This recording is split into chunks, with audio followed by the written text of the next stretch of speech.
Yet he spends out of the money we work for. We need to put some sense into him soon. He has to work. I can't steal. It's wrong.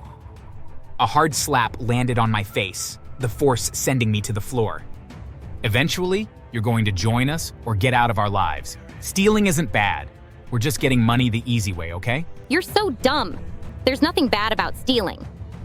Everything is wrong when it comes to stealing. I knew that, and I made up my mind to never go stealing with them.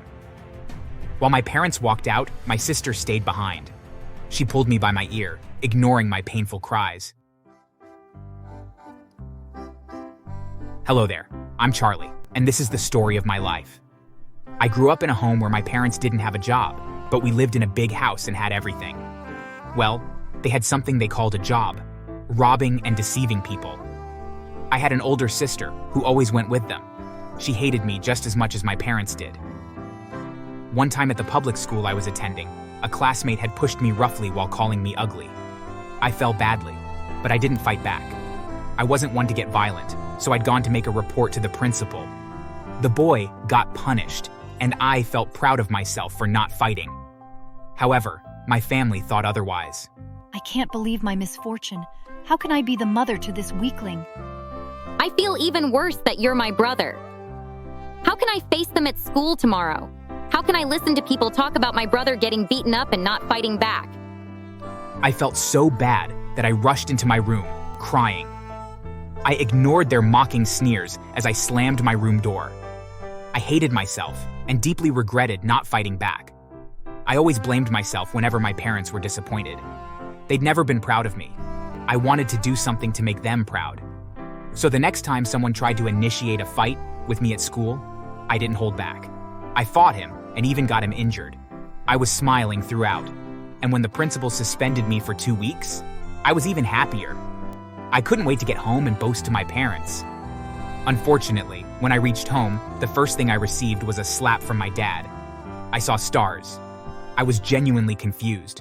A slap was definitely unexpected. You fool. You go around fighting at school now? And what? You got suspended? You're so stupid. At least, you could have beaten him up sensibly. Getting yourself suspended over a fight is the stupidest thing I've ever heard. Well, what do you expect from a stupid person? Tears couldn't stop flowing out of my eyes. I felt so stupid. How on earth could I expect anything good from them? After the tongue lashing, I retired to my room. The next day, I woke up to see my family preparing for their usual outings. I'd never gone with them to steal, but I often heard them discussing it. One of their techniques was faking a fight on the street. My mom and sister would suddenly get physical with each other, thereby attracting attention. My dad usually watched behind. He would stylishly steal people's wallets and other valuables while they were engrossed in the fight. When they returned home, they would check everything and take out the things with value. They would keep the money, sell the other items, and make even more money. Other times, my mom and sister would go into the streets to beg. My mom would knock on different doors, disguised as a pregnant woman and crying for help, while my sister would pretend to be blind or crippled. There were lots of kind people around, and they never hesitated to help my mom and sister. I always felt so angry and disgusted whenever I heard them talking about it. That morning, when my sister saw me, she frowned. Dad, since this senseless person is on suspension, why don't we bring him with us? You just called him senseless. How do we bring a person like him with us? The fool is just going to end up ruining things for us. Yet he spends out of the money we work for. We need to put some sense into him soon. He has to work. I can't steal. It's wrong. A hard slap landed on my face, the force sending me to the floor. Eventually, you're going to join us or get out of our lives. Stealing isn't bad. We're just getting money the easy way, okay? You're so dumb. There's nothing bad about stealing. Everything is wrong when it comes to stealing. I knew that, and I made up my mind to never go stealing with them. While my parents walked out, my sister stayed behind. She pulled me by my ear, ignoring my painful cries. I hate you so much. I wish you were never born. I'm going to make sure you leave our lives because you do not belong here.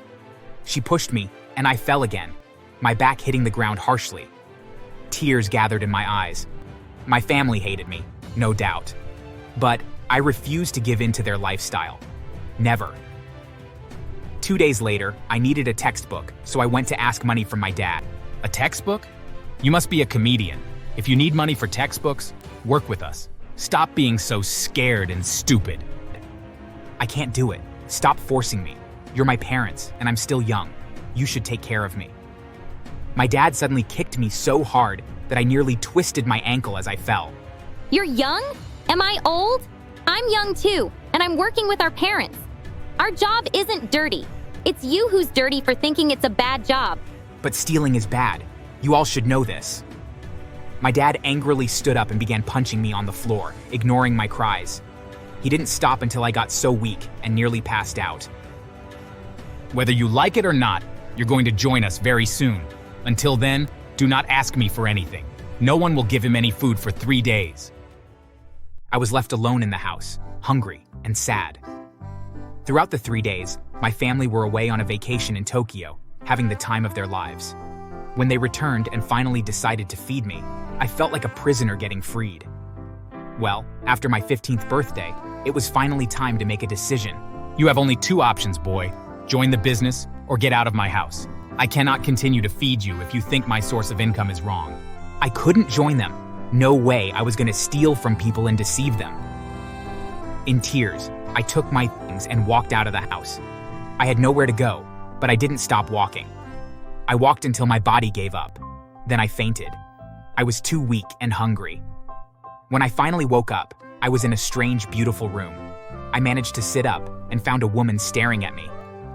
Where am I? She introduced herself as Anita and told me how she found me on the floor and took me with her. I couldn't fully express how grateful I was. I burst into tears, and she quickly came to hug me. After she comforted me, she asked how I got there, and I explained everything to her. They're cruel. How can they do that to a child? I started crying again. The woman was touched and asked if I wanted to live with her. I didn't remarry after my husband's death and I have no child. I will be more than happy to adopt you and take better care of you. Anita was the parent I never had. She was nothing like my biological parents. Before she adopted me, she took me to the hospital for proper treatment. I also visited a therapist to ensure that I was fine mentally. She made sure I was comfortable with her before she adopted me. And I was sent to a better school where I made good friends. I grew attached to Anita. We were both happy and loved each other like a true family. Her parents loved me too. I never met any of my biological parents' family. Anita's family members were all good like her. I felt like I belonged there with her. When I finally finished high school, she helped me get into an art school I'd never imagined being opportune to attend. I was so grateful to her. Whenever I thanked her, she would ask me not to. You're my child, Charlie. It's my duty to take care of you. I'm only doing what a good parent should do. Thanks, Mom. I love you so much. Life was good. I never thought about my real family. They never cared about me, so I didn't either. After art school, I kicked off my art career. I attend different exhibitions to show off my works. Of course, Anita always went with me. I couldn't have asked for a better mom. Eventually, my hard work paid off. I began gaining popularity. I got a bigger studio, and I simply soared from there. I got so many interviews praising my work. Wherever I went, I never failed to talk about Anita. She meant everything to me, and I was proud to show it off. Everyone soon knew her, and my fans even dedicated a special day to thank her for giving birth to her. Of course, no one knew that she wasn't my biological mom. One day, about 2 years after I gained popularity, I got a call from an unknown number. It ended up being my father. You stupid child. You're rich now and couldn't think about your family. You owe us, boy. I do not owe you anything. If you ever call me again, I'll report you to the cops. Go on. If you don't start sending us money from your wealth, I'm going to destroy that stupid career of yours. I thought he was bluffing until I saw him in the news. He wasn't alone. My mom and sister were there with him. That woman kidnapped our son from us and made him hate us. Now he won't take care of his sick mother. I sacrificed so much for him. I feel so heartbroken that my brother could turn his back on us like this. I couldn't believe my eyes. People soon began talking about it, and most were on their side. I needed to stop them. So, I accepted to be interviewed by the most popular interviewer in the city. I told everything. I told everyone how they tried to make me believe it was good to steal and deceive people. How they punished me and kicked me out when I refused to join them. I told them how Anita found me and how she's been taking care of me ever since. They believed me, not just because of my story, but because people began to recognize them, especially my mother and sister. The love for Anita grew even more, and many people made videos apologizing to her and also thanking her for saving me. The next day, it was in the news that the angry mob had stormed my parents' house and given them a good beating. They were also chased out of the vicinity without a single thing and warned to never show face there again. Afterward, the crowd took out their things. Valuables and money were stolen. The other things were burnt to ashes. My father never kept too much money at the bank. He always left his cash in bags, and those bags had been stolen by the angry mob, leaving him completely broke. They moved far away to an unknown place where they found a very small apartment. They tried to get jobs, but people refused to employ them since everyone knew from the interviews that they were thieves. Their lives were miserable. Unfortunately for them, someone in the new city pressed charges against them for stealing his items, and soon enough, many others followed. The police arrested all 3 of them and threw them behind bars. A popular publishing company contacted me to make a deal with me. They proposed a huge amount if I agreed to them publishing my story as a book. I would also be credited in it. Of course, I agreed.